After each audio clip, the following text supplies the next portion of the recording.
Monza's high speeds provided plenty of excitement. But as always with racing, our drivers can never sit still and get complacent. Recent updates to the tires on the cars have upended the apple cart and everyone is left scrambling to adjust. The adaptability of our competitors will be challenged as we get ready to watch round 5 of the Autobahn Sportscar Challenge, and you'll see it all live here on the Global SimRacing Channel. Hi, I'm Joe Peak, and with me in the booth today is Adam Lindgren and Wei-Han Chen.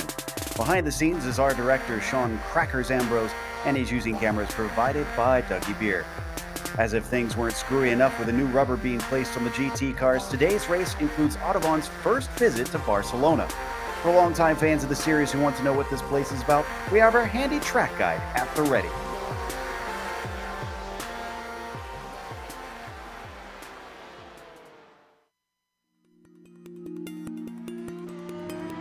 Welcome to Circuit de Barcelona. The home of the Spanish Grand Prix for nearly 30 years, it's easy to forget that this is a relatively recently built track in Europe. It's known for its long, sweeping corners and hosts the highest level of open-wheel and motorcycle racing.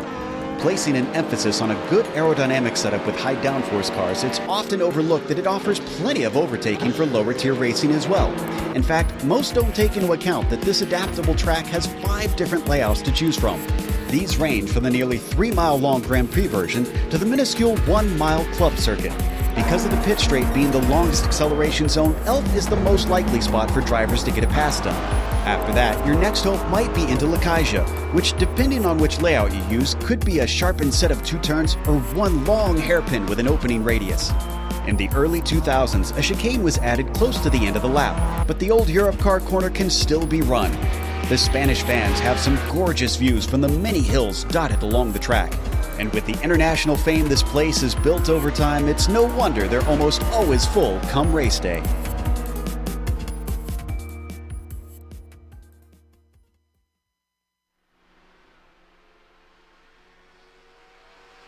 It's a fantastic facility which saw F1 testing here recently, but Adam, it's not a test day today, it is race day. No, it's not. The circuit to Barcelona-Catalunya has not been on the iRacing service very long, but it's already garnered itself a checkered reputation among iRacers. To avoid the chaos of the gigantic sausage curb switchback in the final sector, most series have chosen to run the fast historic layout, and the Autobahn series is no different. This now almost universally preferred layout is 2.94 miles or 4.73 kilometers and 13 turns long, and features a unique variation of flat and banked turns. The first and final sectors are mostly flat turns, with the middle sector throwing in some very sharp, quite well-banked curves that the GTs and prototypes will both tackle in style. Both GT classes will struggle for grip around the aforementioned flat curves, but thrive on the long straights and bank sections, whereas the prototypes will fly through it all, but will need to be careful not to catch a curb and cause undertray or aerodynamic damage. Multi-class here will be challenging, as the speed differential is only 10 to 15 miles per hour throughout, and the GTs will have a tendency to battle, which will make this wide track feel very small for the passing prototypes. All in all, whether they like it or hate it, this track is going to be a challenge for everyone tonight, Joe. And I have a feeling it'll also become a staple in a number of series from what we've seen. Now, let's talk about the championship situation of this series, though, starting off with the prototypes. Up at the top of all of them, it's really close, and the prototypes are no different.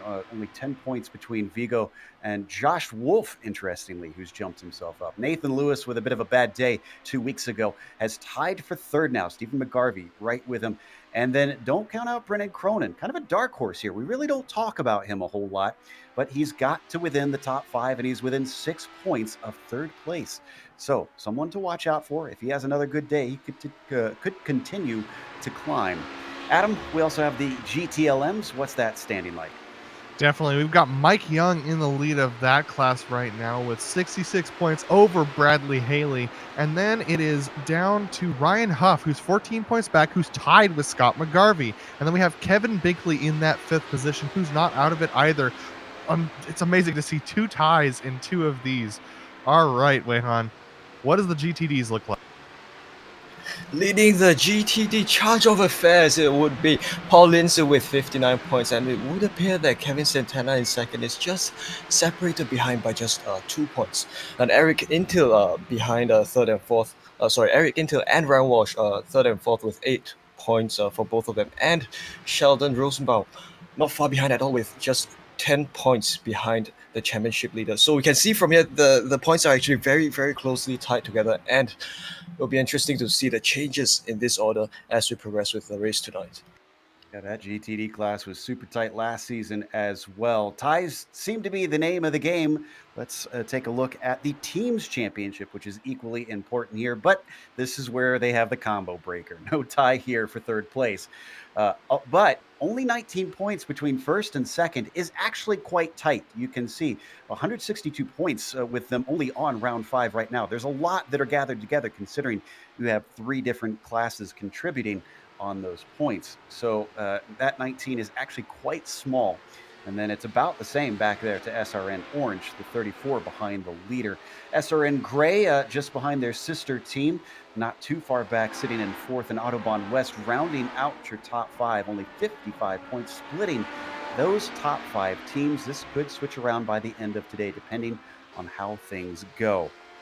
Of course, we might have new viewers here, Adam, so why don't you give us a little bit of information on the race details as well? Definitely. This is the 5th round out of 14 for the Autobahn series. And we have 3 classes here. We have the prototypes that are driving the HPD, and we have the GTLM class, which drives 4 cars, a Porsche, Ferrari, a Ford, and a BMW. And then the GTD class, which drives a Mercedes and an Audi. They all have open setups, so they can set up the car however they like or dislike, depending. And then this race is 60 minutes long, so we will likely see 1 pit stop from all of our drivers today. They have a hard incident cap at 24. That's the old style incident cap where it will disqualify you from the race if you violate that cap. And these guys have no spare vehicles, so if you get damaged, you're going to have to live with it today. Yeah, and I suspect it won't be necessarily damage from the walls, considering the runoff that they have in a lot of places around here. I expect drivers to make contact with one another, or we talked about those sausage curbs, which can play havoc, especially with these high downforce prototypes. The other talking point, Adam, that really has dominated things, both among the drivers and ourselves here, is I think what's playing into this qualifying with the prototypes, because they're about 3 laps in, and, well, those tires should just be about warmed up now. Yeah, the new tire model is in effect for all of the cars on track today. This is going to be very interesting, especially at the start of the race. Most of these drivers have not had much experience in the GT classes or the HPD class, especially the HPD class, at getting a race start. So it's going to be interesting to see how drivers take turn 1. I expect to see a lot of tire spin throughout the race as we're taking a look at Patrick Pelchat, who currently leads the qualifying with a 130.077 on top of that HPD leaderboard. Down in the GTLMs, which their qualifying just finished up as we came live. Wei-Han, it seems like it is going to be a pretty good one that we're getting set up for. Less than a tenth between the top 3. My big question, though, is how are they going to deal with traffic with such small margins? I kind of wonder if things will get aggressive then, them trying to get away from one another. Yeah, well, I think eventually when the race progresses, because the race is this long, 1 hour long, and also the fact that the track itself is not exactly it's not exactly the tightest. Yeah, I think as with the laps as they unfold, it'll get a little bit easier for drivers to kind of even out and be able to kind of make their way smoothly through the field. Also worth noting that classes would usually leave gaps between one another, so we should not see too much of a hustle.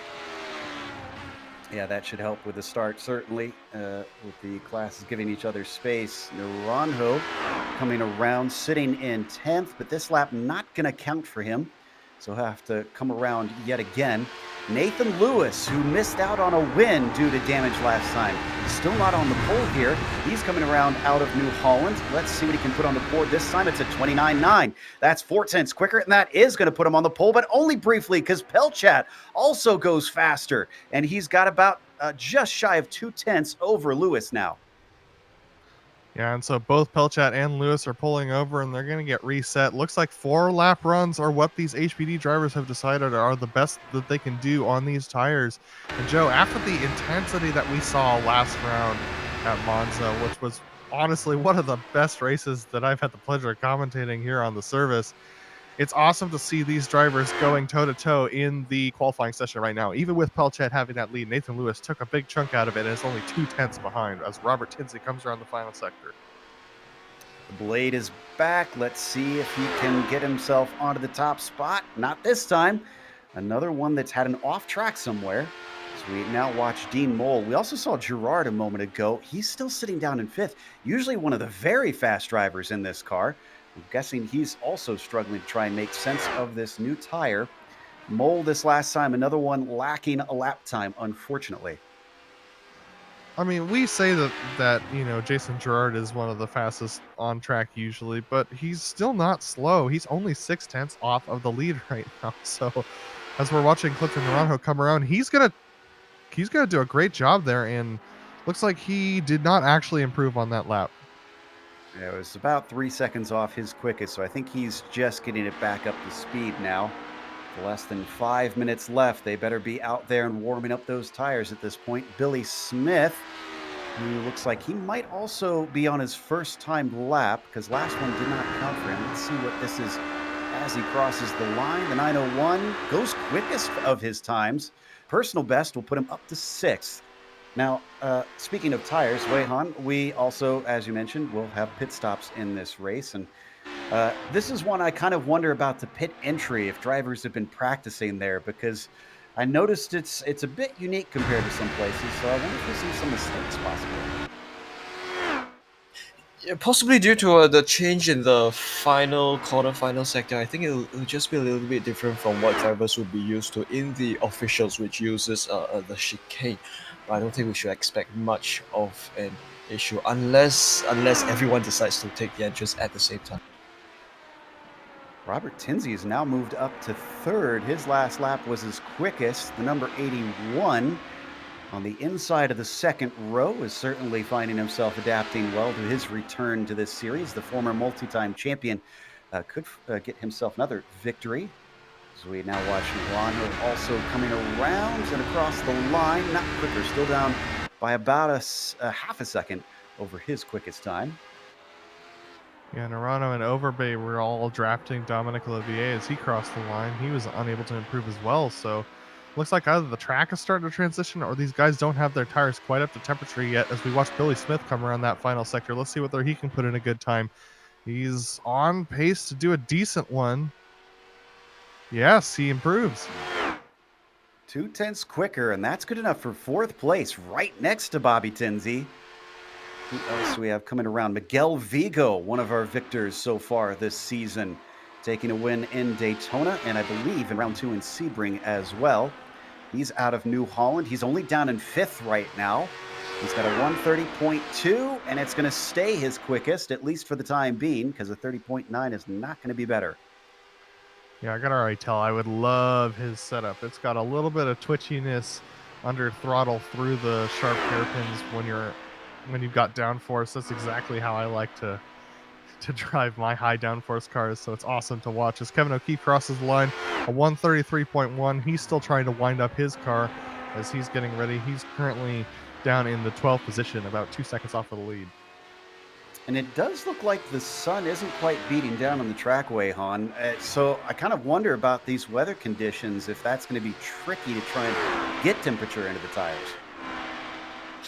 Well, I think the funny thing or rather the interesting thing about iRacing is that when the track temperature is around the range of 26 to 30-ish, I think that's where the drivers will be able to get the most amount of grip after going out around the lap, going to make a few laps for. In the sense that the grip will kind of doesn't exactly require absolutely high of a temperature. We are on board with Josh Wolf now, out of New Holland and across the line. His 30.4 is his quickest, and that is not going to go any better. He's got one more chance as we're less than a minute to go if he chooses to take this lap. Miguel Vigo still trying to get higher than that, fifth place, and most everybody ahead of him is not out there right now. This is his best opportunity, but he isn't able to capitalize. He still isn't quicker. Yeah, Scott McGarvey doesn't improve either. His last lap was counted as invalid, unfortunately. So Jason Gerard coming around the final sector as well as the cloud cover comes overhead, making it even more challenging to get wear into those tires. And Jason unable to put in a faster time as well. So looks like we have a lot of folks who are just sitting pretty at this moment. Kevin O'Keefe does manage to go quicker, but does not improve his position on the grid. Next one is going to be Michael Overbay, one of those drivers we're still trying to see if he could shine here, because in the Premier Racing League, or in the PRL, he's been very good in the Formula 3. But another non-lap for him as the checkered flag comes out. Josh Wolf is going to be our first to take it. Yeah, Josh did not manage to cross the line before the checker flag was out, so he's not going to be able to get his lap done. His next lap done, I don't believe. So as he comes out of Europe car, let's see what he does. He's not taking it in to pit lane, so he's going to finish it regardless. 30.4 has him in 7th place, and it's going to be improved to 30.2. So that gets him up to 5th.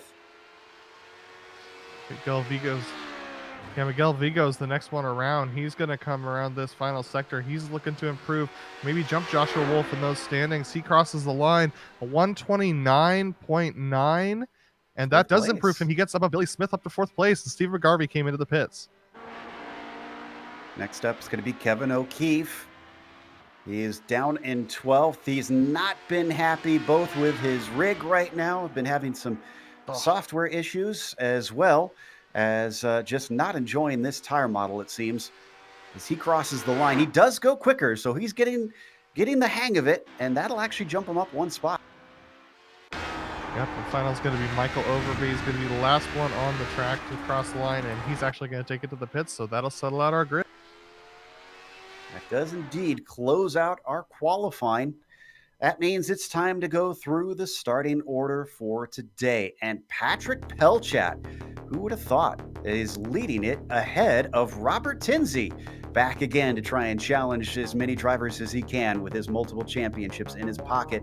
Nathan Lewis starts behind them in 3rd, trying to make good on his pace that he showed last week, with Miguel Vigo starting in P4. Billy Smith starts in P5, with Josh Wolf starting in 6th position. Jason Girard still unusually slow out here today, starting in 7th. Steve McGarvey as well has been outclassed by the rest of the fields for many of the races so far this season, which is not what we're used to for him. The 09 starts 8th. Then Dominic Olivier starts in 9th. He's looking quick in the warm-up, though. Michael Overbay starts P10, with Kevin O'Keefe managing to get up to 11th with his final lap. Clifton Naranjo starts 12th, and Dean Mole starts in 13th. Mike Major did not get a lap in. Adam? Daniel Gralty is going to get pole for the GTLM class, and he gets it in a very slim margin over Jason DeVries, who starts off 2nd. Then we have Ryan Huff starting off in 3rd, with Vance Bow in 4th position. Scott McGarvey is going to start off 5th for the GTLM, with Kevin Binkley in 6th, with Dennis Sabratek and Marc-Antoine Thibault starting off in the 8th and 9th positions, with Leif Peterson and Robert Kanchin rounding out the top 10 for the GTLMs. Olivier Turcotte and Mike Young and Carter Kundinger were your last ones to get in qualifying times, and then Bradley Haley, Paul Slavonic, and Mark Wilson did not set qualifying times in the GTLM class. Kevin Santana will lead the GTD class in the grid, and alongside him will be Eric Intilli. Sheldon Rosenbaum and Lionel Duprat will begin from positions 29th and 30th, 3rd and 4th in class respectively. Paul Lindsay and Sean Fleming, Shane Hunter, Mark Kedrowski, T. McLeish, Jay Fields, and Gary Miller, they are your starters over here in the GTD, as well as Chris Sherburn. We've also got Martin Roy, who has unfortunately not set a qualifying lap time. So those drivers that didn't set times, will they be able to get out there and run? Bradley Haley does not appear to be in the session, so we don't think he's going to be taking part today. Other than that, though, we should have, I believe, 41 drivers that should start this race. Curious to see Mike Major in the prototype, since usually he is quick down in the GTD class, but he's in the car today. He's been struggling in the GTD class since the first session this season. So I think with the new tire model, I think he's decided to jump up there and I believe I'll have to look and see whether or not I assume it's been permitted by the league for him to jump up there to the HPD class. So looks like he's gonna, get off on hopefully a better foot. We'll see how he handles it as they take off on the pace lap. Thankfully not doing a full one. It's a long time around here. This being a Formula One circuit, it is built for very high-powered machinery, which the prototype is, but not necessarily when you get down to those GTDs, which take a little bit to try and get those laps in. Out of Europe car, we're going to see that Porsche duck into pit lane very quickly here. Pelchat will have control of the fields. There goes our pace car. He's leading them around New Holland, waiting patiently. Nicely organized, our HPDs. Prototypes waiting. And there goes Pelchat. Good acceleration from him, but also from Nathan Lewis behind him, who's already passed Tinsey and is in the slipstream of our leader. Is he going to try and challenge down into the first corner? Elf offers an opportunity to pass. A little bit of a look from Tinsey, but he backs out of it around the outside for Nathan Lewis. And he's going to get up to the lead on the very first corner. Let's go to the GTLM class. It was a fantastic launch from Daniel Grouty and Jason DeVries, but Jason DeVries pulling on Daniel Grouty in that BMW on the outside. He's going to try and go around the outside as these cold tires are going to start to wreak havoc on these GTLM cars as they start racing around. Let's get back to the GTDs. Massive gap built by Kevin Santana as he led the GTD across the start-finish line to start 1 hour of racing here. A huge gap ahead of Lionel Duprat as well as the rest of the guys here in the field. Very close battling here between what would appear to be Intilli and Rosenbaum for second place. Of course, the rest of the grid had made it through safely. Had a bit of an issue for Vigo. Oh, and Pelchat. He's out! Pelchat is out! He's got major front end damage and he's towed. Oh no. He unfortunately got together with another car. That was Robert Tinsey. So damage for Robert Tinsey as well. And Kevin O'Keefe is around in the back of the HPD field as well. Wow. So Vigo had problems, usually a quick driver. Tinsey had problems. Pelchat had problems. Lewis has got himself a great opportunity and a 1.5 second gap over Jason Girard to try and take a victory today. It's looking like maybe he could, in fact, make up for what happened 2 weeks ago. Meanwhile, we watch the GTLMs with Jason DeVries leading them around to complete the first lap. Daniel Grouty giving chase with Huff completing the podium. Yeah, things are going to get really interesting here, Joe, because this is a good draft opportunity. Daniel Grouty got a great launch, but we know how good that BMW is on the straights. But we'll look at the draft Daniel's able to get. He's able to close right up to the back of Jason DeVries before they get to the first corner, but unable to make a pass. Top of the GTDs also spreading apart here, Wayhan. It looks like Santana and Duprat just streaming off into the distance very early. And it's not until third we got some fights going. Massive breakaway by those two drivers, but of course, like you just said, the rest of the field is still rather compact at this time, which is always a good thing to see. Someone's gone around in the background. Would appear to be Shane Hunter, who's gone around, who made a mistake around turn 1, and he's now relegated all the way down to the rear end of the GTD club. So unfortunate for Shane Hunter. The 927 does get it going at least, but certainly puts him on the back foot. As I was talking about Robert Tinsey having his problems. Well, let's take a look at what caused them, as well as Pelchat, because those two are the ones that came together here coming out of Vert. There's Pelchat's damage. You can see just how much is there. And there was a glance at the incident that happened before, yeah.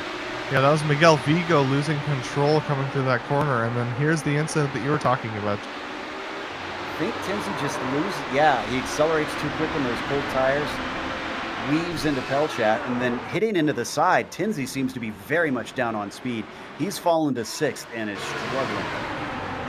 And that's Miguel Vigo's incident looks a little bit like cold tires as well. He gets cut off a little bit by the car ahead of him, and then just he locks the rear brakes coming into the corner, and that almost threatens to spin him all the way around. Dean Moll is also into the pits. Yeah, this happened a while ago. We don't need a replay, but he went wide coming into Repsol and brushed the outside wall. So he's had to come in and get some repairs done. So you can see, that was Vigo just going by Tinsley now. So demote Bob the Blade down into 7th. Yeah, and in 3rd position in the GT11 class, Ryan Huff is closing in on Daniel Grauti. Daniel seems to be struggling a little bit to get his tires activated here in this race. It is cold, and we do have headlights on. It's only 72 degrees on track right now, and look at how tough Daniel Grauti is trying to rein it in here. Ryan Huff trying to make it by. Ryan Huff gets a little bit loose on the curb as well. Vance Bau's going to take the opportunity, but he moves to the outside of what is Lakaija, which they're braking for now, and I think that's going to be a successful defense for Huff. He loses some ground, but thankfully he doesn't lose a place. There is a string of cars behind him, still very close, with this only being the end of lap 3 rather. Yeah, Lakaija is one of those corners that's unlike most others in auto racing. It actually unwinds as you go through it, so it's not a great place to try and do an over-under, I think, as Vance Bau was trying to do there. He's actually lost a lot of time to Ryan Huff, who's lost a lot of time to Daniel Grauti as well, but still, all these guys still within 1 second of the leader, Jason DeVries. You can see a little bit down the line. We might have a threat on Scott McGarvey there, 6th in the GTLMs. I thought Savretic had a good run. Looks like it wasn't good enough because he stays behind. Still very close and actually applying a lot of pressure as they come through Renault now. You can see that is the orange car, the 64 back there for McGarvey, being hunted by Savretic. Yeah, and we've just hit lap 4, Joe, so these tires should just start to be hitting their optimal operating temperature now. And so this is where these GTLM cars are going to start to really be able to take off. So it's going to be fascinating to see who's got a car that's really built for these longer runs. Staying with it as we come down into Vert. Behind Savretic, Marc-Antoine Thibault is also looking at possibly trying to make something happen. Nathan Lewis set fastest lap of the race just now as well, so taking good advantage of the gap that he's got. Meanwhile, in the prototypes, Vigo still climbing back forward after losing a lot of spots there on the very first lap. Stephen McGarvey, the next one up ahead of him. Yeah, McGarvey's looking like he's got a little bit, his car tends to drift a little bit through the high-speed corners. Seems to be a little bit tight through there. Either that or he's trying to balance the car through a neutral situation, which can actually be worse than being tight or loose. And so Miguel Vigo has been able to climb his way back up successfully quite well since his almost spin, I would say, in the HPD earlier on that first lap. And he's now challenging Stephen McGarvey to crack into this top 5. Very much in contrast to Tinsley, because Vigo, I think, made a little bit of contact with Billy Smith when he had his off. So he might also be struggling with some of that damage. It just doesn't seem to be quite nearly as bad as he's deep on the brakes into Lakaija, getting right underneath the rear wing of the 09, but can't do much with it for now. Yeah, until they get into traffic, which is coming up for Nathan Lewis, there's not going to be many good passing opportunities for Vigo except for this front straight. So he needs to focus on getting a good exit here out of the final turn. And something must have happened to Leif Peterson here because he's trying to get it back on track. We're going to look at the replay. Oh, looks like he just clips the grass exiting this corner, and he has heavy front-on damage in that Porsche. We're going to see it here as he comes through this corner here. He's going to get just a little bit wide and clip the grass on the exit, at which point it just spears the car straight into the wall. That was out of Repsol. If we stay on this replay, Vigo did get the position down into the first corner, into Elf. You're going to see it right here. Gets the slipstream on McGarvey, and McGarvey does not defend. I think he understands there's a lot of racing left, so he's not going to fight hard here. Vigo gets drawn by, and that puts him back into the top 5. Yeah, and that's one of those situations where as McGarvey, you realize that Vigo just climbed up 4 positions in the last 5 laps. You're thinking to yourself, I have a long way to go. Let's let him go, get up there, and start racing. So next up for him is Olivier, about a second up the road. His last lap, Vigo ran a 1:31.2. Oh, Vigo's going Meanwhile, to try and split it Olivier here. with a 131.2 as well. Oh, yes, he is, and make it through. That'll give him a nice handy gap back to McGarvey as well. And that was between Chris Sherburne and Sheldon Rosenbaum, who I don't believe are battling for position as Sheldon is in a very interesting situation. He is actually battling for position with those guys, so he just had an instant. Yeah, and Sheldon was very fast in the warm-up. This is highly unusual. Oh, Sheldon has a similar incident that we saw with our last incident in the GTLMs. So another spin out of Repsol. But man, it is tight in the HPDs though, down around 8th, I believe. Yes, around 6th, 7th, 8th. They're right in there in the thick of it.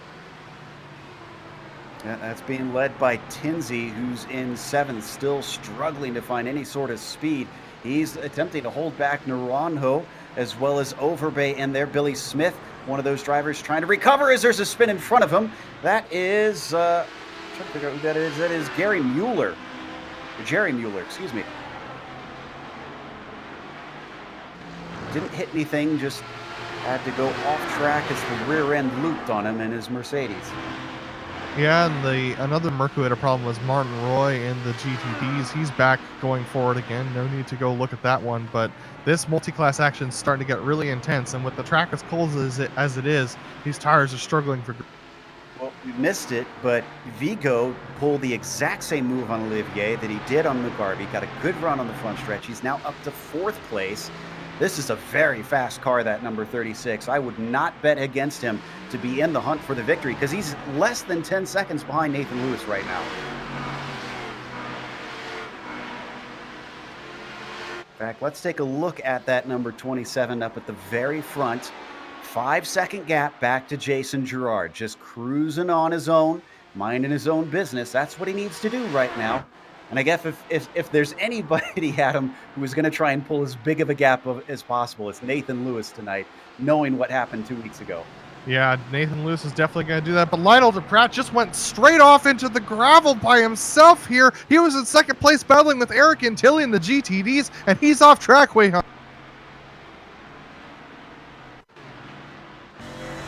Take a look at the replay. He was to the inside, fighting with Antilli. Wei-Han, did he just miss his braking point, or what happened here? Yeah, it would appear that, you know, with all the pressure from the HPDs that's coming, he's just misjudged his braking point and off into the wall. And as that's happening, Vigo is on an extreme charge. He was 2 seconds back from Josh Wolf when I last looked. It's down to half a second. Oh, Josh Wolf almost around. Struggling with the tires like many drivers, and he does manage to hold on to it, but just like that, he has to give way because Miguel Vigo has got a handle on those bits of rubber underneath him. The 36 back onto the podium after he fell almost to the very back on the very first lap. It's getting very intense here, Joe. Look at the gaggle that's going on that front stretch behind them as well. As multiple HPDs in multiple battles. That's 6th, 7th, 8th, and 9th, the battle we've been seeing as well, battling there for those HPDs going through. And we're now looking at Dominic Olivier and Steve McGarvey as they go through turns 1, 2, and 3. And McGarvey trying to see if he can get a spot since he lost one a little bit ago, but he's not quite close enough as they come up to Repsol here. Breaking into the corner, Olivier gonna just be able to hold it back. Now, interestingly, we are, I believe, just about within the pit window for the GTDs if we see anybody who wants to take an alternate strategy. 45 minutes, we understand, Wei-Han, is the maximum they can go. Brilliant drive by Santana, but of course with all the what would appear to be HPD kind of invasion as they begin to lap the traffic, it does get a little bit confusing for the drivers as they have to balance battling within their class and managing the flow of the faster traffic. Back to get a nice battle for second in these GTDs between Antilli and Lindsay. Of course, Lindsay leading the championship right now, but by a scant 2 points over the man that is leading this race right now. That is not what he wants to see. But Santana has been snake bit in times prior. So I wouldn't doubt that Paul Lindsay is possibly just playing a patient game at this point.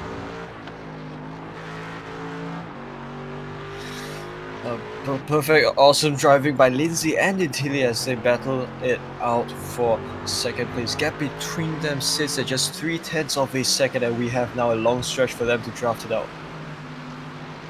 Heading down into the braking for Elf. Let's see what happens between them. Lindsay looks like he's hanging back a little bit. And off the apex there for Intilli. He's going to have to get that cleaned up as a good run is going to offer the inside for Lindsay. They come into Renault. It's a long way around this corner as he starts to drift out, trying to find a racetrack to the outside. Intilli has to give way. So move Paul Lindsay up into P2. Now Intilli going to go for a comeback move, but doesn't appear to be able to do so as they come towards the end of the first sector. As they approach the second sector, a little bit out wide, and it would appear that it's ceded a position back to Intilli. Eric just snatching it right back away from Paul Lindsay. That's got to be frustrating for the number 70. They come out of Campsa now, so he's going to have to set back up and try again a little bit later. We are within that 45-minute mark, and I haven't seen anybody in. Duprat, with his damage, has been taking repairs down in pit lane for quite a while at this point. It's almost 4 minutes that he's been sitting stationary.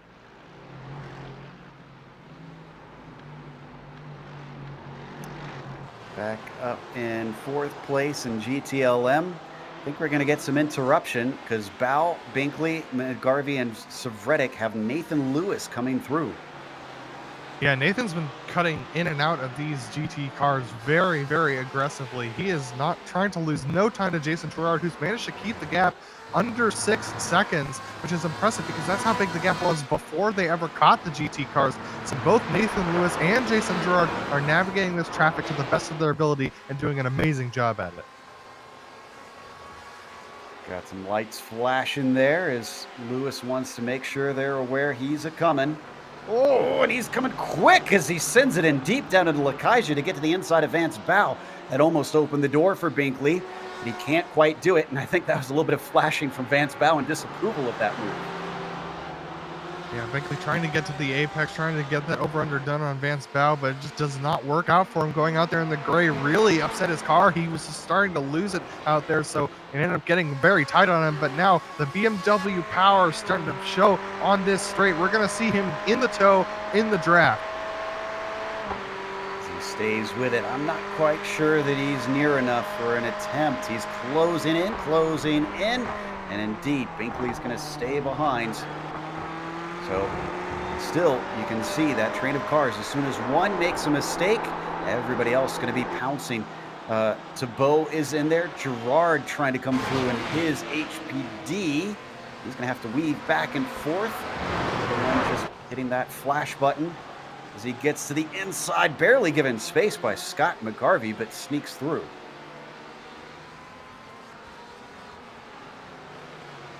Yeah, Jason Gerard's getting held up significantly here, Joe. This is not good for him. He's already lost a second to Nathan Lewis in this traffic. He's going to try and get by both of them here. No, he decides to only get by one. Kevin Binkley now trapped behind Jason Gerard. He's going to lose time to Vance Bao. Just has to wait a moment here through Campsa, and now he is through. 6.5 seconds up to Nathan Lewis. What about Miguel Vigo? I wonder if we could look at the lap times between the 36 and the 02. Because Miguel has been very, very quick, and he's sliced through much of the field, but has he been making progress on Gerard? That's the big question. Pulling up the graphic here to take a glance at how that sits. And so far, actually, last 2 laps, Gerard has been quicker. Fascinating stuff. So Vigo maybe has hit that brick wall finally, and he's also having to come through all these lapped GTLM cars. Interesting to note other battles that seem to have fallen by the wayside. We're watching Tilly and Lindsay down in your class there, Wei Han, and the GTDs. But Lindsay looks like he's fallen away.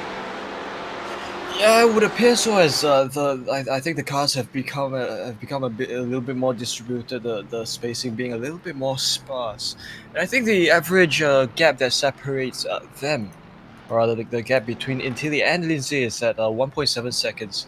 But of course, race leader Santana is so far ahead. Yeah, Santana now with about a 4-second gap.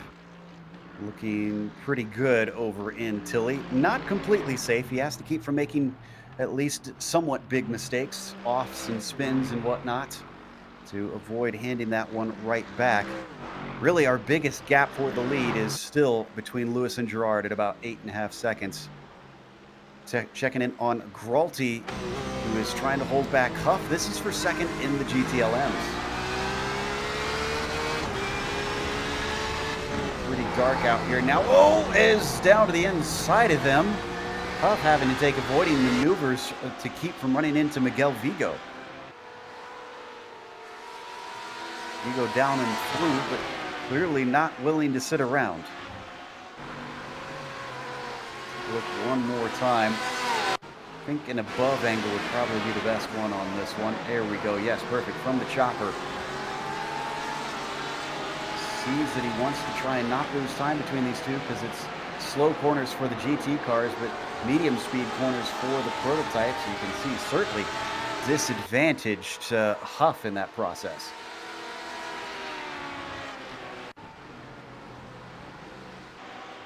I guess no harm, no foul as everybody's able to keep going. Getting close to the halfway point now. 39 minutes left to go on the clock. I have to admit, Wei-Han, this has been a little bit more calm than I anticipated. I thought we'd have quite a bit more action and problems between the classes at a course where it weaves back and forth so much. Yeah, it's amazingly benign the way the race has shaped up to this point. You know, I think I was also expecting some tussling, especially between classes, as we have a look at what's the HPDs making pretty much unlapping themselves. That was Martin Roy that you see entering back on the track. He's one of the back markers in the GTD. Just had a self spin there in vert, so don't need a replay. Yeah, and Joe, it looks like we have a pass going on in the eighth position in GTLMs. This is between Marc-Antoine Thibault and Mike Young, who are battling side by side. And I think Thibault got it. Trying to see if he defended. Yeah, he's successfully defended. And in fact, it was, oh no, it was an attack, a long attack. Or was it a defense? No, it was a defense. My goodness, it went on for probably about half a lap here. Yeah, this was very, very close between them as they go past the stripping car of Martin Roy. They were side by side as they go through this twisting corner. And look at that, the crossover there from Mike Young to try and get past Thibault. And it didn't quite work out for him because he's on the outside of one of the most challenging corners to pass on the circuit. Oh, I think we have a taker for a scheduled stop for Carter Kundinger. He is down in pit lane. You've also got a battle going on for fourth in the GTLMs. Binkley and Bow trying to sort that one out. As they go past the stricken car of Kevin O'Keefe as he's off track right now. Kevin Binkley was able to get past Vance Bow and Savertech going to the inside of Scott McGarvey right behind them as well. I think he might have this. McGarvey's going to be on the outside of Vert, and this is a very tough corner to go side by side. Is he going to try and push the issue? No, he's going to let it through as ahead of them. Still the battle goes on. No, excuse me, that's Jaron Mueller. That's a GT car trying to get out of the way, and thankfully does, but caught in a very awkward spot on the track. It is all popping off now. Commentator's curse seems to be in full effect after I just say, oh, we had a car off there. That was Jay Friels. It was into Lakaija, I believe, that the number 91 found himself caught up in the kitty litter, and that was another self-spin. Yeah, in this battle, look at this nest going into turn the final corner here. Kevin O'Keefe's going to go for a pit lane instead of trying to deal with this as Marc-Antoine trying to get onto the back of Steve McGarvey, as also Scott McGarvey is trying to get on the back of Dennis Savertech. He's certainly got the inside line, but can he get it done? Scott McGarvey trying to hold out up there. Dennis Savretic manages to get by Vance Bow with a great outbreaking maneuver into Elf. Still side by side between Thibault and McGarvey. Thibault has the advantage with the shorter line coming up through Renault. Mike Young now getting into the mix since he manages to get to the inside of McGarvey. As they break for Repsol, he seals the deal. So poor Scott McGarvey losing multiple positions in just one lap. Yeah, and Thibault's closing in onto the back of Vance Bow as well. Savretic able to get through that whole entire pack. It's now starting to pull away a little bit. That was an intense battle between all of these guys in the GTLM mid-pack. I think that was probably the best choice that Kevin O'Keefe ever made, because he's come back out in the clear air ever since that pit stop. Considering all the battling that we just witnessed, he would have been stuck amidst all of that. Unfortunately for O'Keefe, he is the last HPD out on track ever since that pit stop, but he's good to go to the end from here. Oh, and there's that Thibault spinning. That is Thibault spinning, and Vance Bow has to take evasive maneuvers off into the dirt to avoid him.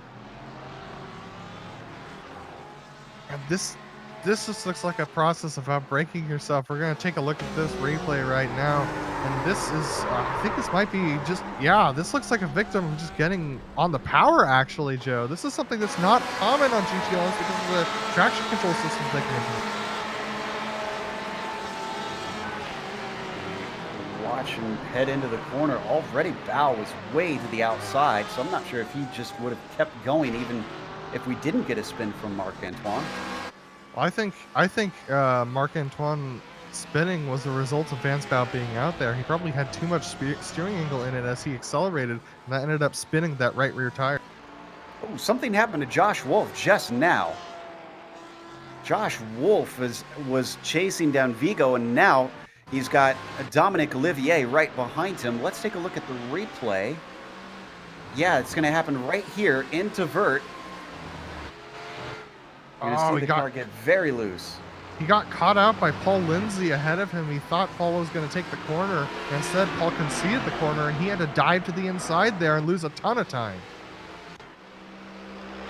So now Olivier and Stephen McGarvey and Billy Smith in there as well have suddenly pounced. They are trying to see if they can capture some positions, but Olivier is slow in a straight line, and Stephen McGarvey is quick. Stephen McGarvey down to the inside of Dominic, but not good enough on the brakes, apparently. Yeah, Dominic doing a great job going around the outside there. Steve McGarvey trying to hold on to it. He's going to try and get in that slipstream or maybe outbrake him into the next set of corners. Up to Repsol. Stephen McGarvey doesn't even poke his nose out, though. So he's not confident about trying to send one in on the number 6. He'll stay back. This is great for Josh Wolf, those two battling, because it allows him to pull a gap once again. So he's dealing with his own traffic, this time getting by Kevin Santana. This is going to hold up Olivier through this twisting section. No, Olivier is actually able to get by. That's going to make Scott McGarvey stretch a little bit out to the outside. Blake Smith's going to struggle to get by the GTD, but is able to do so before the corner. But here's Steve McGarvey's best chance. He's actually going to break out a little bit early, so maybe he's not going to do the switch over here. He actually breaks early as well. Dominic Olivier diving to the apex early. Man, this is very interesting. It doesn't look like McGarvey wants to get by, but it looks like Olivier is defending anyways. We can only do that for so long before I have a feeling that McGarvey will find a trick that'll give him the over-under with a move like that. As they come around onto the front stretch, McGarvey has been quick in a straight line. Is he fast enough, and can he break deep enough to get one over on Dominic? Oh, he's very quick. Look at the speed difference between them. He's down to the inside, but yet again, does not feel confident on the binders of that car. Oh, contact as they go out wide. He manages to keep the inside as they come up through Renault, but Olivier using the extra downforce on that car to just power around the outside, covers off the inside. Steve McGarvey having to go way back to the racing line, but they are kicking up a lot of dirt offline through here. Seems like the track has not been cleaned up down to the inside of the exit of Repsol. And look at this, just behind them. That's Billy Smith sticking himself into the equation.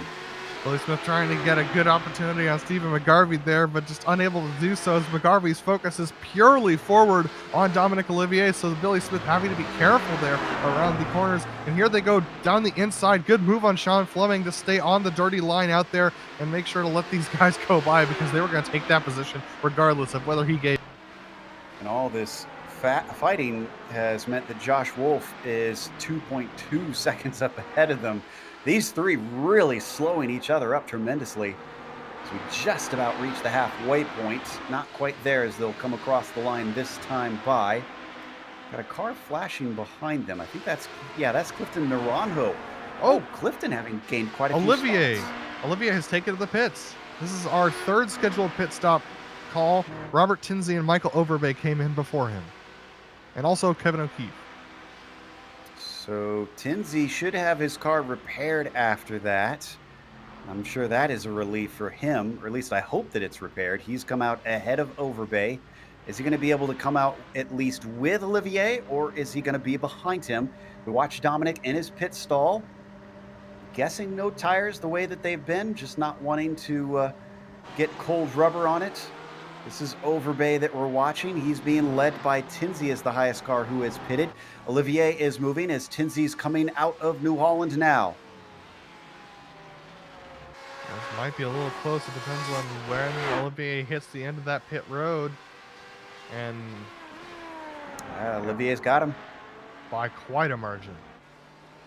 Yeah, the timing and scoring should correct itself for us, and we'll get a better clue. And Overbay's off. And this was contact with a GTLM. Ooh. This was with Olivier Turcotte. Oh, and this was definitely not Overbay's fault. You'll see on the replay, just a little too wide. Turcotte spinning back into the track, and Overbay, unfortunately, unable to pit just because of where that spun him to. Turcotte was able to send it into pit lane, I believe. No, he stayed out.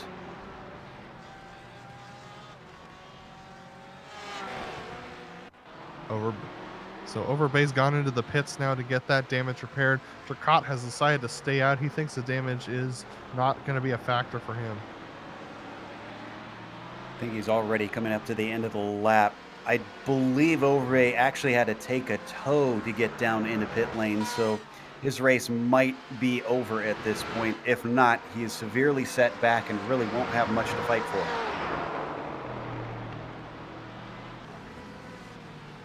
Let's take a look at fourth place in those GTLMs. Dennis Savretic has been in the thick of things for much of today, and Kevin Binkley is trying to keep that as the status quo. Mike Young is also close in behind them in this pack of three that's battling for that fourth position. Mike trying to crack the top five there, and he's going to be a little bit closer actually than Kevin Binkley is to Savretic as they come off the corner. He's trying to crock the top five, then open-toe shoes should probably be banned a little bit here, as he's just towing the line right now and catching up to them. Savretic holding them back. Kevin Binkley a little bit under threat, as the 21 has less than half a second between them. And Turcotte did indeed come in this time to try and repair his damage, I can report. Yeah, that's going to be a necessity. Oh, and we have the dominoes falling in the HPDs. We have Miguel Vigo, Joshua Wolf, Scott McGarvey into the pits. Nathan Lewis, our leader, also into the pits. He's just about done with service and is going to get cracking on now.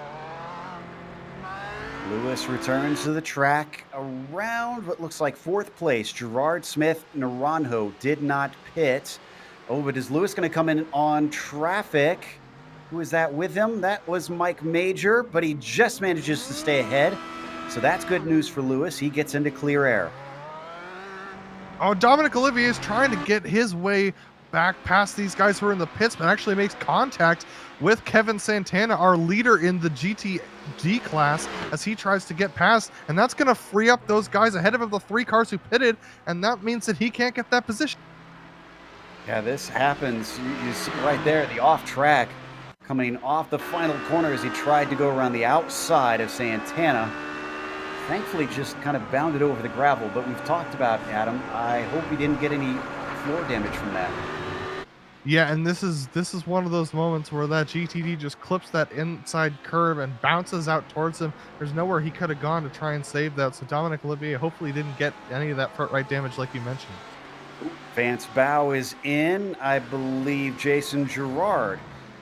So our temporary leader in the HPDs is in the O2, trundling down at pit lane speed. Smith follows. Naranjo does as well. Oh, we need a replay on Nathan Lewis. He had contact, or very close to contact, just now. This is coming into the second to last corner in Europe car with Jay Friels. Now, this was very, very close between the two of them. We take a look now as we watch Nathan Lewis closing in on the slower GT cars. He's got Mike Major right behind him, and things start to get intense as they come through this final sector. I'm pretty certain they did make contact. I went and checked on my screen, and it was a light brush. But I hate to bring it up on him so much, but Nathan's mind has to keep going back to last week and thinking, not again, not again. Got to keep the car clean. Yeah, because if he can keep the car clean, he's got this one in the bag, Joe. He's got 13 and a half seconds over, almost 14 seconds now over Jason Girard in second place. All he has to do is just make sure he doesn't get into contact with any of these GT cars. And as this was happening, Josh Wolf lost a position to Billy Smith after an off-track into the first corner. This is for 5th position. Let's take a look at the replay. Surprised to see Josh making such an error. Yeah, I have to back it up a little bit more than this. This is into the first turn. Yeah, about Josh. 4 seconds back from this. This is, there it is, right there. Yeah, Josh Wolf just outbraking himself into the first turn. He has to go through the slowdown area towards the outside of that corner, and look at how much dirt he's picking up. Hasn't been that windy on track today, but there's just been a lot of dirt offline right now this race. And we're seeing some front runners in GTD take their pit stops here, Wayhan. I see Tim McLeish down in the lane. Yeah, two drivers already made their way into the pits in the GTD class, and this is where the window of mystery opens as each driver begins to make their pit move. Let's have a look at Team McLeish, who's on his way out of the pit. And he's jumped by Sheldon Rosenbaum. Remember, we saw Rosenbaum head to the back. Oh, and who's spun around? Jay Friels. Jay Friels with more problems. Did he get more contact? I'm trying to check here. He did not. But Stephen McGarvey had quite a scare in the process. So if we look at the replay, it would appear that he's just locked up the brakes, and that caused him to go around. That's McGarvey you see in the orange and white HPD coming up on him. Whew. Had to go to the escape road to get through. He's already dealing with traffic there. You can see he's offline. See that red GTD car is breaking away with not much time to spare to try and work his way around. And we've got Paul Lindsay, championship leader, is in.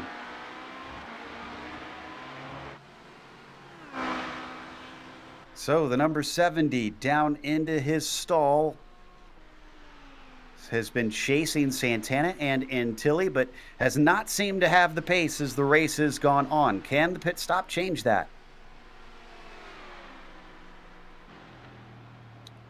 Here is Sheldon Rosenbaum. Rosenbaum's already out of the final corner. Lindsay's still stationary. Is Lindsay taking tires? Rosenbaum had 28 seconds. 20 seconds for his pit stop. McLeish is through. What's going on with Lindsay? Did he get his speeding penalty? That's entirely possible. I didn't see the car go up on jacks, so... All right, our leaders in the GTLM are coming in now as well. This is Daniel Grauty and Ryan Huff have decided to both come into the pits. They were battling side by side for quite a while. Something is seriously wrong with Lindsay. It's now up to 1:15. Kevin Santana is pitting in the meantime. This is going to be a crushing blow to our leader in the points down in this AM class.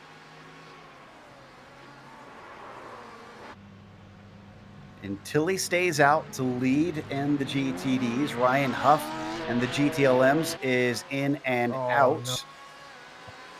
Joe, he's got stuck behind Kevin Santana, the leader in the GTDs, so this is going to be a great opportunity for Daniel Grautzey, who leads them all out on track, to gain time right now, because Ryan Huff's going to have to work his way past Daniel Grautzey and Carter Kundinger now, so Grautzey with 2 cars as a buffer between him and his competitor Ryan Huff. And Grautzey is the highest of the pitters so far in the GTLM class, so that bodes very well for him with all that clear air in front. You can see the flashing lights of Ryan Huff. He wants through, and Santana's going to let him through. He really has no reason to hold him back, so good job by both of those cars, but the damage has been done. Carter Kundinger now chasing. He's a lap down, so he's not in the fight with Huff and Grautzey.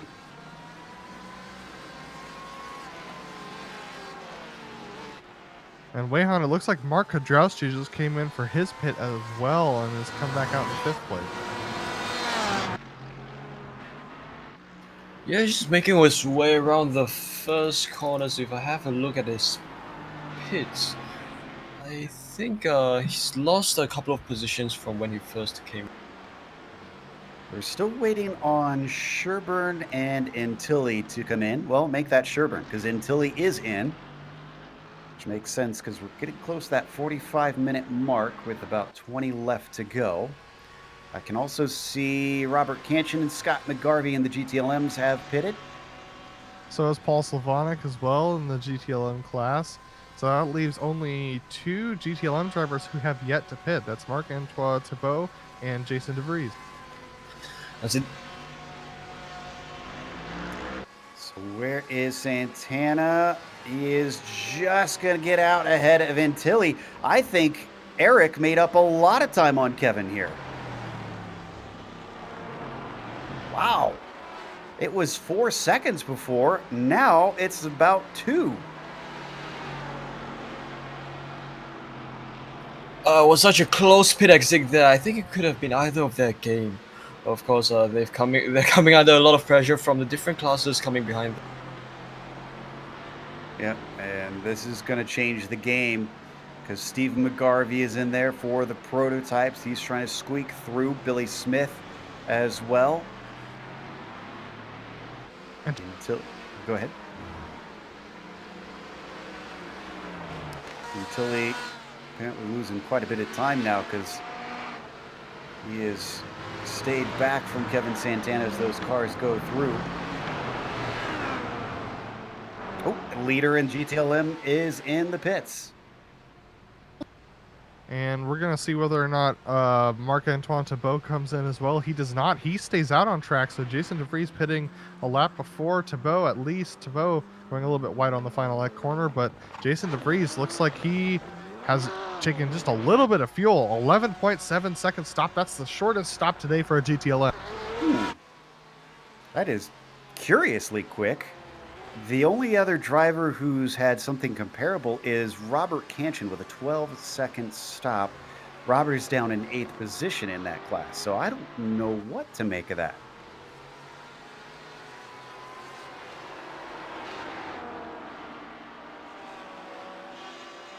And I spoke too soon on Antilli. He's cut the gap to Santana down to less than a second now. This is the closest battle we have had for a GTD lead for the entire time this season. So Eric Antilli closing in on Santana. This is good news for Eric's point positions. If he could just stay out of trouble with all these lap cars going by him, he has a great opportunity to possibly catch Santana by the end of this race. So where is Lindsay? Lindsay's out. Lindsay's out of this race. I don't think we reported on this yet, but our points leader in the GTD AM class is retired. And with him already having a drop week in round 1 from missing Daytona, this is really going to hurt. Oh, and Santana just went off. That was Santana that we saw off on screen, and Tilly up to the lead.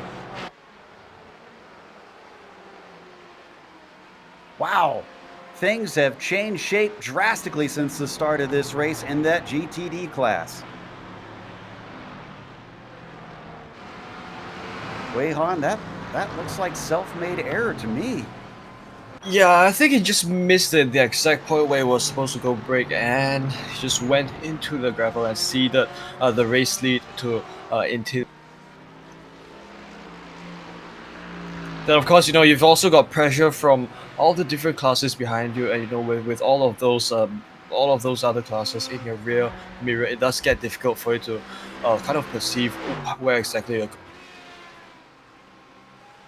So now that we've had everybody pit, and I think, yeah, Marc-Antoine Thibault and the GTLMs finally has come in and out. That gives us an opportunity to run through the top 5 of each of our classes just to update our audience on what's going on. Nathan Lewis, once again, with a monstrous lead, but he's got 15 minutes left to go. That's 17 seconds. We've seen worse go away from him. He's got to take it to the checkered flag. Jason Girard, second place right now, the one trailing, looking to try and turn his season around. Not sure if he's got a chance to do it, but again, you can never give up in this series. Miguel Vigo looking to return to form after a bad race at Monza. And he's got quite a ways to go up the leader, 24 seconds, but 6 seconds up to Girard. Stephen McGarvey, 2 more seconds back, 3 more seconds back, really closer to that for the 09, trying to chase down Miguel Vigo. And then it gets closer yet again, 1 second between Stephen McGarvey and Billy Smith, who rounds out our top 5 in the prototypes. Let's go to the GTLMs. Adam? Jason DeVries is currently leading in the GTLM class after his extremely short pit stop. 3 seconds in pit lane meant about 5 seconds on track, and you can see that gap back down to Daniel Gralti in second has grown considerably. Gralti trying to get a better day for the points than he has had all season here in the second place, trying to close that gap up to Jason DeVries, chopping a couple tenths off every lap, and that's also giving him a little bit of a gap back to Ryan Huff, who is his primary competitor as he came out of the pits. Ryan Huff also having a great points day, trying to gain time on our points leader in the GTLMs, gain points rather, and he's doing a great job trying to chase down Daniel Gralti after being caught behind 2 cars exiting pit lane. Dennis Savertek, on the other hand, 6.5 seconds back, has been having a very consistent day ever since his early troubles and has been doing very good to just hold his position in that 3rd spot. And in that 4th spot rather, and then Mike Young rounds out your top 5 after having a great first stint. He's, after his pit stop, fallen back a couple positions. That's your GTLM field. Now down to Wei-Han with our GTDs. Over in GTD, Intilli and Santana, never-ending fight for the race lead, as they are in fact jostling for the race lead as we speak. So Santana would have led the race for a long time, but the leader currently is Intilli. So in fact, they're all so close to each other. In third is Sheldon Rosenbaum, and I think he's had a great race so far, although he is quite a distance behind. Mark Kidrowski in 4th, and McLeish rounds up the top 5 of your GTD field. Now this is going to be interesting, as we've just seen Intilli being lapped by his teammate in the GTLM class. And of course, with all the traffic over, Intilli and Santana can focus on jostling for the race lead. Great stuff between them. We saw how close it was when we were on them. Santana still chasing Intilli. Small correction for myself. It was at Coda that Vigo had the bad round. He had a very good race at Monza with another win to his card. But as we ride on board watching these two and the GTDs, it looks like McLeish and Kudrowski trying to sort out 4th place, but they're going to be split momentarily by Vigo.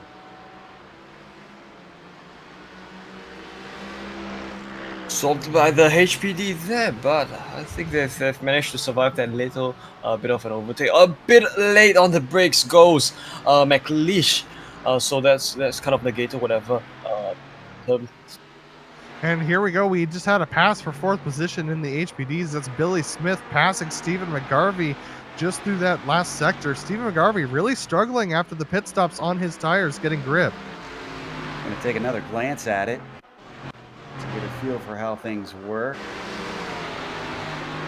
He's got a good run using that traffic to great effect. Odd that McGarvey, once again, giving away the inside, seems to be just trying to play to the race itself and not necessarily fight hard with many drivers. And as I say that, he actually went very defensive on Olivier down the front stretch. So forget what I just said. He is defending. Yeah, it seems like Stephen McGarvey really does well in the first 2 sectors of this race, and that 3rd sector he really struggles because that's where Olivier and Billy Smith made up all of their time, Joe. If that plays into what we've seen earlier about the setup of the car, the 09 has been quick in a straight line, and it is pretty twisty in that final sector of the track. Maybe he just knows he can't really do much to defend through there, or there's no point in giving up the time. Looking through the field to keep an eye on how things are going. As far as the GTD goes, Antilli has actually gapped Santana. It's about 1.5 seconds between them right now. So Antilli, now that he's gotten the lead, has made good use of it. Yeah, Joe, and that just happened off of the final corner there. It was in Kevin Santana getting into the gravel that allowed Antilli to pull away. Meanwhile, as we watch on screen, the battle between Kedrowski and McLeish. They're just off the podium. Boy, things are tight because they've got the HPD of Naranjo trying to come through. Oh, excuse me, no, this is Binkley we're watching. This is Kevin Binkley and Robert Canton. They're battling for 7th place in the GTLMs, and it has been very close between the two of them. Canton has been running very, very aggressive across the track, whereas Binkley's been fairly conservative. And you can see the difference there is Canton. Oh my goodness, Binkley with a very late dive to the inside.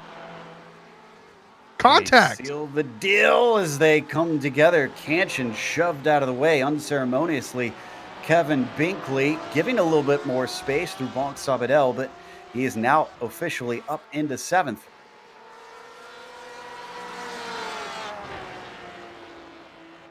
That was a very, very tight battle, and it will still continue as that is Canton trying to get back to the back bumper of Binkley. Don't expect him to be playing nice anymore after that bump.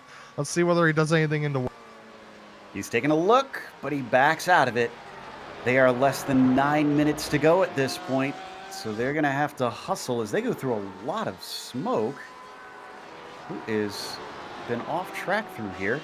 Is that Scott McGarvey, maybe?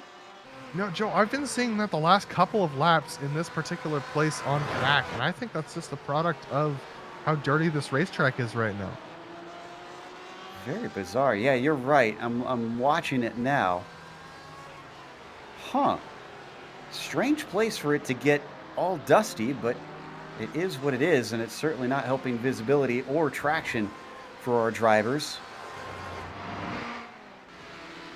Talked about that 4th place battle between Kedrowski and McLeish. Wayhan, it's just not going away. McLeish knows that he's got a top 5 and he wants a little bit more. A little bit off wide when Kedrowski, and I think the gap between them is 0.6 of a second. So it is what it is at this point. No real movements anywhere back and forth. We're going to stay in position down into Elf. Great braking, though, from Tim McLeish, closing that gap down. Is this going to give him the opportunity that he needs soon? No, Kedrowski starting to pull away once again as they go through Renault. Car looking strong on these quick corners. That Mercedes very wide down into Repsol, though, hands the time right back. Perfect stuff here as the gap between them is currently hovering around 5/6 of a second as they prepare for the entry into Sector 2. Down and through Vert. Kedrowski still leading. McLeish waiting for an opportunity. They do have Shane Hunter not too far back, so if they start fighting, this could become a 3-way battle. But they have the leader in the GTLMs approaching fast. It is Jason DeVries, and we know, Wayhan, that these GTLM cars and these GTE cars do not have that widest spread of lap times. Yeah, would appear so. Sorry, what was the question again? Well, talking about the fact that they have very similar lap times, I'm wondering if that's going to make it a bit of a headache for De Vries to try and get through this battle.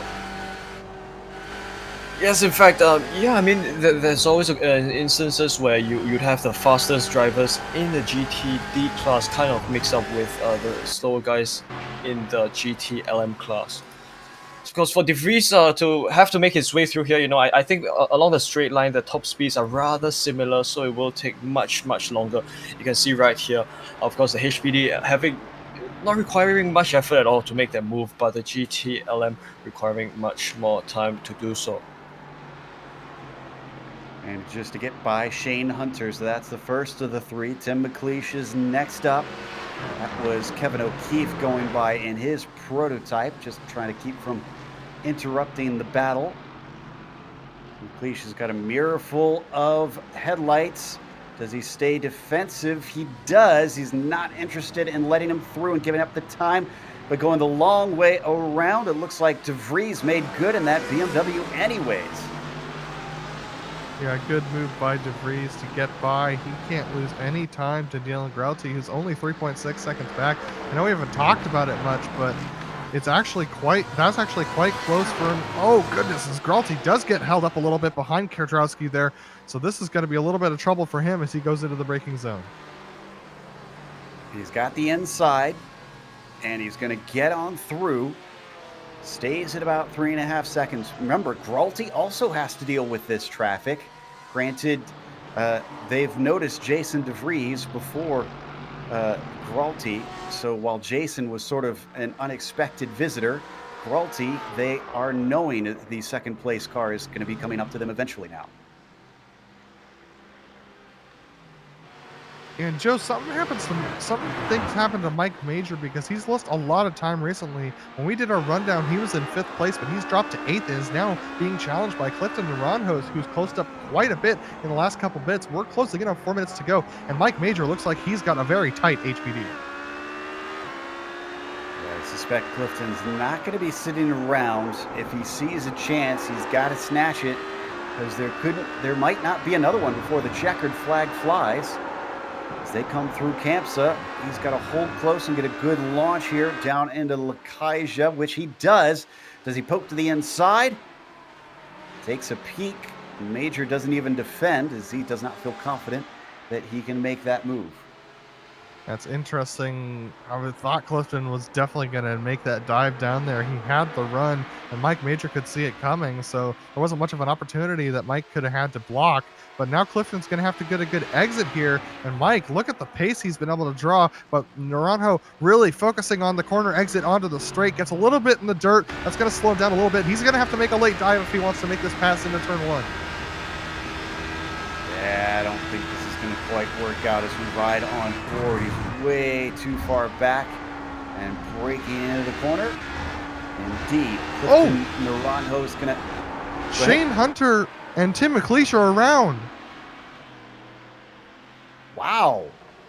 They made contact, Joe. Oh, no. Have a look at a replay at the incident that happened between the two drivers.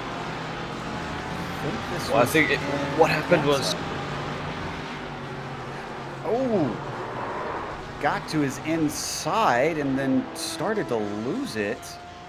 He was just being, he was trying to take advantage. That was our leader, Nathan Lewis, and the HPD's coming through. Thought maybe he'd distract him.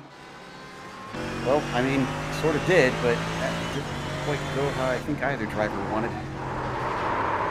Oh, Hunter's had to take a retirement, it looks like, Wei Han. Yeah, well, I think Tim just did not see that coming if you have a look from his cockpit view. Nope. We've come back live. Just appeared out of nowhere. Yeah, oh, man, he really did. That is a horrible way to end it with less than 5 minutes to go. Both drivers have called it a day. Meanwhile, this is our leader in that class, Tilly. Santana must have had a big problem because he's now 12 seconds back. Not sure. Let me look and see if this is recent. Yeah, I mean, Santana, after getting into that... Santana, after getting into that gravel trap, really started to fall back, and looks like we're having that same He just has not been able. He's been giving up a lot of time to the leaders recently. He also spun on his way out of Vert a couple laps ago, so I don't think we can get the replay. Vance Bow plowed into him. Well, it's white flag time for our leader, Nathan Lewis, who just crossed the line. He is going to, I believe it's white flag. Yes, it is. So But this time by, oh, no, okay, there we go. Final lap, so white flag is already out. You're right, correct.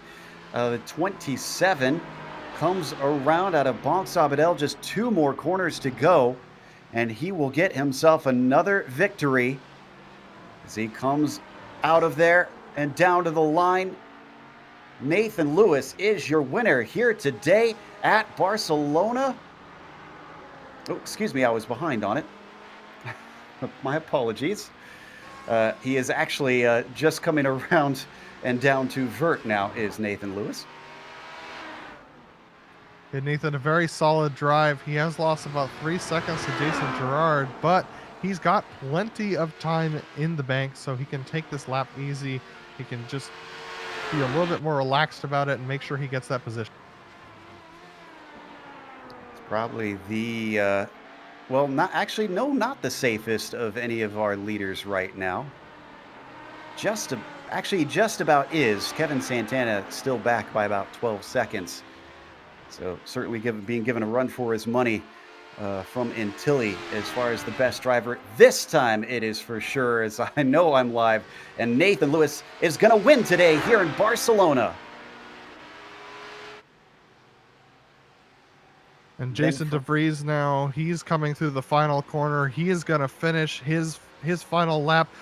It looks like he's going to go 3 wide with Jerry Mueller and Joshua Wolf to finish himself in the lead. That is Jason DeVries winning in the GTLM class. And Eric Intilli's got quite a ways to go to try and savor this. In fact, I wonder, was Santana behind our leader when he crossed the line? Are they on different laps? Looks like they are on the same lap. So he does have to get his way to the start-finish line here. Again, he's well clear of Kevin Santana after Santana had his spin. Eric Intilli is in 3rd in the championship right now. This is going to help him chasing down both Santana and Lindsay. And as he comes out of Europe car and up to New Holland, this might even give him the points lead. Victory here today for the number 35. His first of the season, I believe.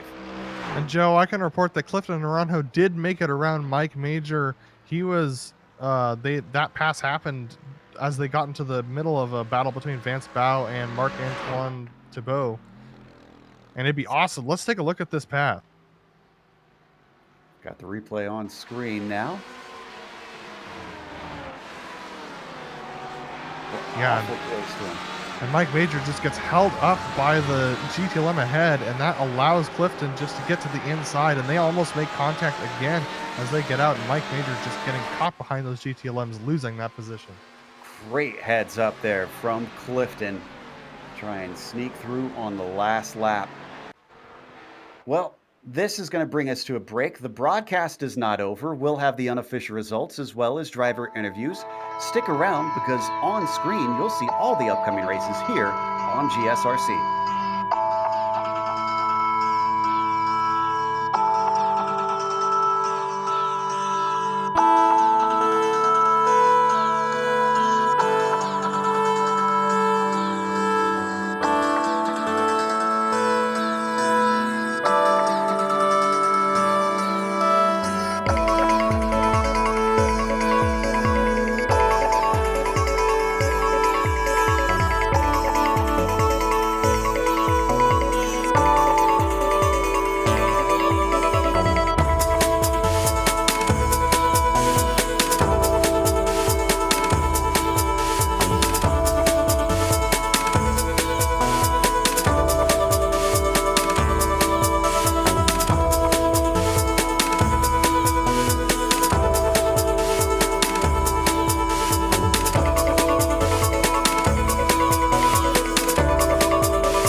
Barcelona, round 5 and the first time for this series. The Autobahn Sportscar Challenge racing at Barcelona provided a pretty good race here in the dark.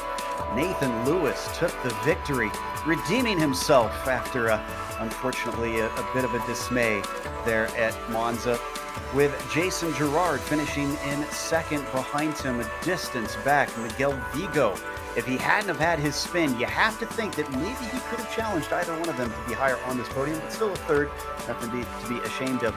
Billy Smith, another one like Vigo, in fact, involved in the very incident that set him back at the start, had to climb back forward and finished fourth, with Stephen McGarvey struggling a bit with speed today, even though he had good straight line speed. He finished fifth. Dominic Olivier was P6 with Robert Tinsley in 7th and Clifton Naranjo in 8th. Mike Major, 9th for him. Top 10 rounded out by Kevin O'Keefe. First car lap down in those prototypes. And Josh Wolf with some problems out there. He wound up in 11th, Adam. Jason DeBreeze is going to come home with the win today in the GT11 class with 3.5 seconds over Daniel Grousey, who came home second after a tight battle between him and Ryan Huff before the pit stops. Ryan Huff coming home in third, with Dennis Savertek coming home in the fourth position. Mike Young is going to roll home in fifth place, with Scott McGarvey following up him in sixth after a close battle with him and Kevin Binkley, who finished in seventh. Robert Canchin getting past Vance Bow to take eighth, Vance coming home in ninth. And then Marc-Antoinette Thibault coming home in 10th place, with Olivier Turcotte in 11th, Paul Slavonic in 12th, and Lee Peterson rounding out your running GTLM field in 13th place. Fantastic performance by Eric Intilli. He wins the GTD class, and of course that is only after a lot of jostling and battling with Kevin Santana. Both drivers were so good, and they were all battling for the lead, but at the end of the day, the win only goes to one driver. Santana comes home in second, and Sheldon Rosenbaum, a bit of a distance, I think a lap behind the two fastest guys in the GTD class. He comes home in third. Of course, himself holding his race well all night long. Mark Kudrowski and Sean Fleming come home fourth and fifth, and Chris Sherburn in sixth. Gary Muller and Jay Fields 7th and 8th in class. Shane Hunter and Tim McLeish, of course, Tim having faced, I believe, that incident that caused himself to tumble all the way down to this part of the race results, 9th and 10th. And Paul Lindsay comes home in 11th. Martin Roy in 12th. And Lionel Duprat in 13th. And then a lot of DNFs from there. Definitely a bit of attrition out here today for the rest of our drivers, but not so the case for Nathan Lewis, who seems to have managed to avoid getting damaged this time around.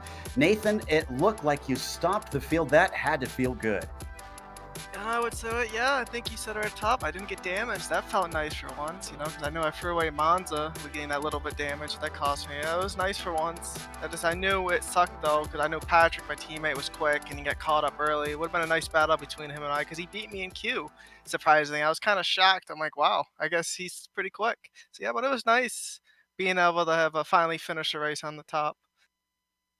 Yeah, and Patrick just did not have a good day from the very first lap and has DNF'd. But it seemed like even before that, your race, before you got to the first corner, was going well. Tell us about that start and that fight into turn one. Well, that start kind of was helped by Patrick because he counted it down to let me when to go, and I got the better of the draw than he did because I got the toe. Then I was able to. Then he let me by for T1, and we're just gonna chill. But then he got passed by I don't remember his name there, Robert. Yeah, Robert. And then he went crash. So yeah, I got helped from Patrick because we wanted to get 1-2 and pull away, but it didn't help for him. Well, Wolf didn't have the greatest of days, and Vigo obviously finished behind you. So this is going to help you climb back up the championship. Does this help you on an upswing towards Motegi? Do you think you'll be able to carry that momentum, or what's your feelings heading off to Japan?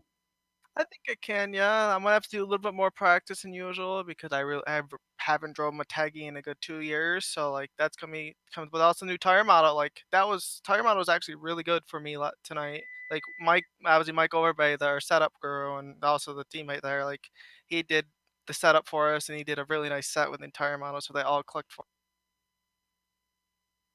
Well, fantastic job tonight. Another victory added to your tally, and we hope to get to see it in 2 weeks' time again. Yeah, so do I. All right, thank you guys. Nathan Lewis, our winner in the prototypes. We've also got our winner in the GTLMs. Adam has caught up with Jason DeVries. Yeah, Jason, we didn't talk about you much today, but your battles early on for the lead were quite epic, and you did a great job maintaining that out front. I know it's challenging. How hard was it out there with all the traffic we had today? It wasn't that bad. I think we got lucky with the car count. I think if we drew 50 or so, it would have got more busy, but it wasn't really that bad out there. Yeah, and as you got that pit stop done, that was an 11.7-second stop. I'm guessing you probably took less fuel than the other competitors, but that was really what set you out in front. But how hard was it getting there, battling with all the rest of the GTLM cars? All I really had to do was just keep enough of a gap. It's so hard to pass that you pretty much need to have some traffic mess up the battle. So once I broke the draft, I just tried to maintain that distance and then save some fuel so I could pull away on the pit stop. And I got lucky; things worked out in my favor. So good race. Well, next week we're headed to Twin Ring Motegi. Is that a course that you're familiar with? Is it one that you like to drive, or is it one that's maybe new to you? It's actually one of our old mainstays in Autobahn. We got away from it in seasons past, and we tried to add to the amount of tracks that we had. But I'm really excited to get back to it. It's going to be our last nighttime race of the season at 90 minutes, so it's always put on a really good race, and I'm looking forward to getting back there. Well, Jason, it's great to see you up here. Is there anyone you want to thank before we let you go? Yeah, I'd just love to thank GSRC, who's been with us all the way since season 2. John Ulmer, the rest of the Autobahn admins, iRacing for putting out a phenomenal build, and everyone who's been part of this league for so long. It's really a lot of fun to be out here. So thank you guys. Well, it was a great race, Jason, and congrats on the win. We look forward to seeing you next week. And now down to Wayhan, who has Eric and Tilly, our winner in the GTD class. Right. Congratulations, Eric, on your race win here in this GTD class, and thank you so much for putting up a great show with all your battles with Kevin Santana. So, can you please share with us how the race went from your perspective? Understood that you exchanged positions with Santana a lot of times this race, including you making use of, I believe, the pit stops to make those kind of things work out. I just want to say thanks, guys, for putting out a good show. It's my first time talking with you guys, and glad I got an opportunity to talk with you finally. Yeah, the race was pretty good. Just try to manage the tires there at the beginning, and yeah, I know I had a battle with Lionel. He got by me at the start, but him and I battled when the LMP2s came through at the beginning there. So it probably was bad timing on my part, but yeah, I caught Santana after the pit stop, and I was kind of curious how I did because I think I was 6 seconds behind him when I came in. So he might have had issues on with traffic when he came out. Gotcha. Look, I think with the use of this historic layout instead of the one with the chicanes, I would imagine it's made life a lot easier for you guys, especially to facilitate all the moves. With especially with all the HPDs and GTLMs. Always hunting you guys behind. Oh yeah, for sure. And I had to take a few moments to break a tiny bit earlier just to facilitate the pass, make sure I'm not putting myself in a bad position. But yeah, I just want to thank Kevin for racing me clean there when he made a mistake. I got by him. He tried to get back by me, and we kept it clean. So appreciate all that from him. All right, awesome. Is there anyone you'd like to give a shout out to before you end the interview?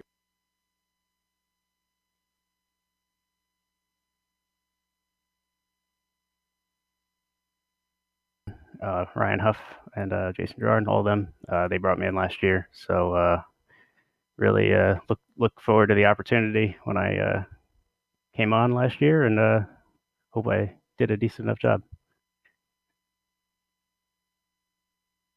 That was Eric Antilli, our winner in the GTD class. I'd say a win is definitely a decent enough job. That's indeed, as we said, his first win in the series. So we were glad to get to talk to him.